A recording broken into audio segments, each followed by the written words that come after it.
पिछले रोज खबर सामने आई थी कि पंजाबी सिंगर सिद्धू मूसेवाला की हत्या का मास्टरमाइंड और भारत का मोस्ट वांटेड आतंकी गोल्डी बराड़ मारा गया है। इसी बीच अब पता चला है कि हत्या तो हुई है, लेकिन गोल्डी बराड़ की नहीं, बल्कि उसी की शक्ल के दिखने वाले किसी और शख्स की, जो कि मूल रूप से अफ्रीका का रहने वाला था। सूत्रों के हवाले से पता चला है कि जब उस शख्स की हत्या हुई तो वहां से गुजर रहे एक पंजाबी शख्स ने समझ लिया कि ये गोल्डी बराड़ है जिसका कत्ल हुआ है। फिर उसने अफवाह फैला दी कि गोल्डी बराड़ मारा गया है। सबसे पहले इस घटना की खबर स्थानीय वेबसाइट फॉक्स ने दी, लेकिन इसमें गोल्डी बराड़ का नाम नहीं लिखा था। लेकिन इसके आधार पर भारतीय मीडिया ने इसे गोल्डी बराड़ से जोड़ दिया और उसकी मौत की खबर चला दी।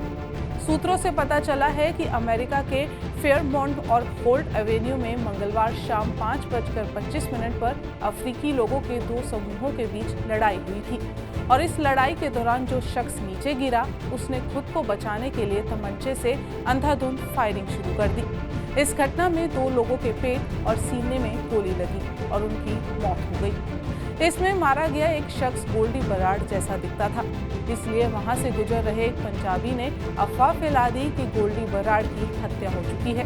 इतना ही नहीं, भारतीय मीडिया ने गोल्डी बराड़ की हत्या का जिम्मेदार उसके प्रतिद्वंदी गैंग अर्श डल्ला और लखबीर लंटा तक को ठहरा दिया, लेकिन ये सारी खबरें झूठ निकली हैं। यहाँ तक कि फेसबुक पर डल्ला लंडा गैंग ने हत्या की जिम्मेदारी तक ले ली। बताया जा रहा है कि कैलिफोर्निया में भारतीय वाणिज्य दूतावास के अधिकारियों ने अमेरिका के फ्रेंसो पुलिस से गोल्डी की हत्या की खबर को लेकर संपर्क किया था। हालांकि इसकी पुष्टि नहीं हो पाई है और पुलिस ने इस संबंध में भारतीय वाणिज्य दूतावास के अधिकारियों को क्या जानकारी दी, इसके बारे में हम आपको कुछ नहीं बता सकते। लेकिन पुलिस ने हत्याकांड वाले उस इलाके को सील कर दिया है और मामले की जांच फिलहाल जारी है। देर रात फ्रेंसो पुलिस विभाग ने इस रिपोर्ट का खंडन किया है कि गोलीबारी की घटना में मारे गए 2 व्यक्तियों में से एक गैंगस्टर गोल्डी बराड़ था। बता दें कि गोल्डी बराड़ मूल रूप से पंजाब के मुक्तसर साहिब का रहने वाला है।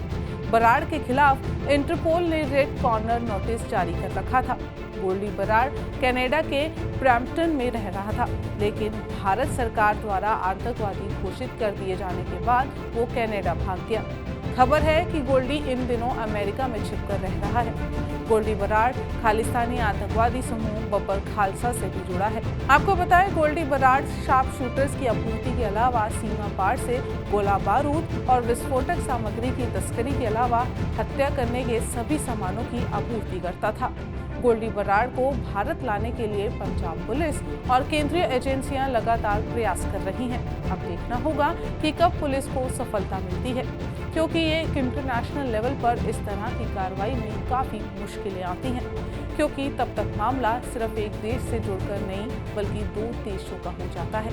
बहरहाल पुलिस ने अभी तक उन 2 व्यक्तियों की पहचान नहीं की है, लेकिन इस बात की पुष्टि जरूर की है कि मारा गया व्यक्ति गोल्डी बराड़ नहीं था। आपको बताएं, जिन व्यक्तियों पर हमला हुआ था उसकी तो एक की अस्पताल में मौत हो चुकी है और दूसरा व्यक्ति इलाज के बाद अस्पताल से छुट्टी मिल चुकी है। हालांकि गोलीबारी की खबरें भारत में जंगल में आग की तरह फैली हैं, जिसमें दावा किया गया कि गैंगस्टर गोल्डी बराड़ मारा गया है। आपको बताएं कि मारे गए शख्स का नाम गोल्डी बराड़ नहीं था। इस चीज़ की पुष्टि इंटरनेशनल एजेंसीज कर चुकी हैं, लेकिन अभी भी इन्वेस्टिगेशन जारी है। देखना होगा कि आने वाले समय में क्या इसका रिजल्ट निकलता है। और बात रही गोल्डी बराड़ की, तो वो पंजाब पुलिस या इंटेलिजेंस के हत्थे कब चढ़ेगा, ये तो समय बताएगा।